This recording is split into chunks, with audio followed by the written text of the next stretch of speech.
Science is a broad term that covers many disciplines and topics that deal with the study of human behavior and interactions in societies and cultures. It's many disciplines, and some examples of those are sociology, psychology, economics, political science, anthropology, and sometimes history and geography. Social science books can help us understand ourselves and others better, as well as the social problems and challenges we face in the world, whether it's Margaret Macmillan or Edward Said. How do we read these social science books effectively? Unlike fiction or poetry, social science books are not meant to entertain us necessarily or inspire us, but to inform us and educate us, to challenge our preconceived notions of the world and the people and cultures within it. They present arguments, evidence, and theories and perspectives that we need to critically examine and evaluate. So reading social science books requires a different set of skills and strategies than any of the other books I've talked about. I'm going to introduce some general rules and some issues when you're reading these books, as well as a couple examples and exercises from different fields and methods, because they are specific, almost like subgenres within a genre. So, 1, identify the problem within the book or the text. The first step in reading social science is to identify the main problem or question that the author is trying to address. What's the topic or issue they're interested in and have studied? Why is it important or relevant to them, to the world, or to you? How does it relate to other problems or questions in the same field or discipline? For example, it could be ethnography or tribalism, or it could also be totalitarianism like Hannah Arendt. 2, analyze this data. The second step in reading a social science book is to analyze the data or evidence the author presents and that they use to support their argument or question. What kind of data or evidence are they using? What are their sources? Where do they get it? Are they in situ? Are they actually studying people? Or have they studied texts themselves? Are they using secondary texts?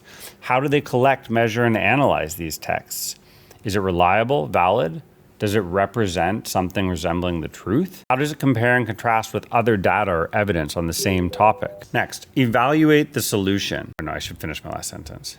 How does it compare or contrast with other data or evidence on the same topic or issue? Next, evaluate the solution. The third step in reading social science books is to evaluate the solution or conclusion that the author has drawn from their evidence. Sometimes this can be as simple as them suggesting further research and evidence is needed. But what's the main argument or claim that the author makes? What's the takeaway, the key follow-up from the book? How well has it answered the problem or question that they posed in the first place? Is it convincing, logical, and consistent?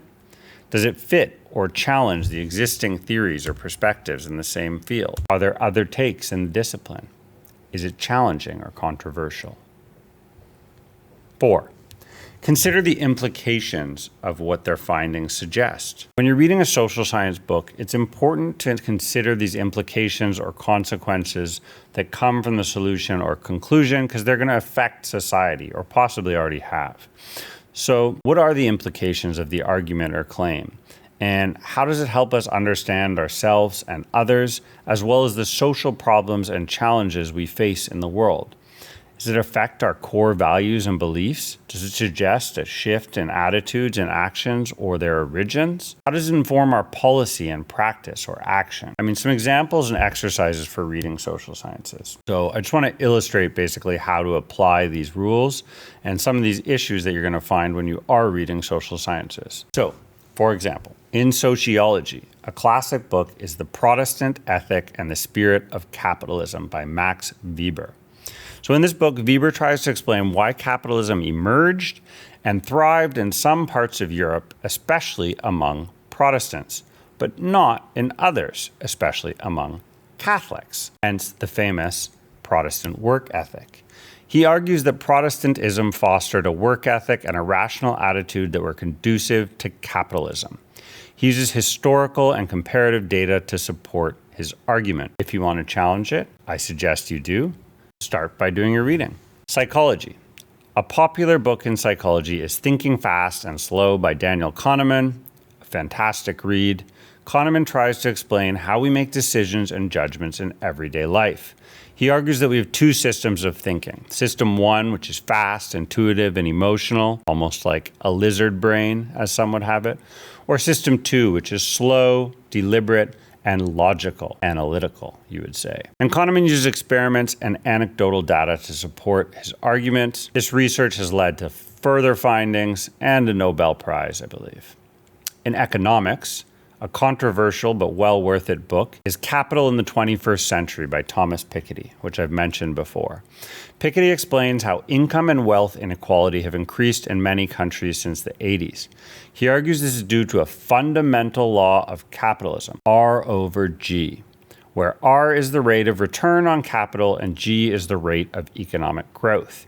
He uses historical and statistical data to support his argument. I'm not going to say my own personal statement on it, but I am going to encourage you to read the book. As always, the books are linked.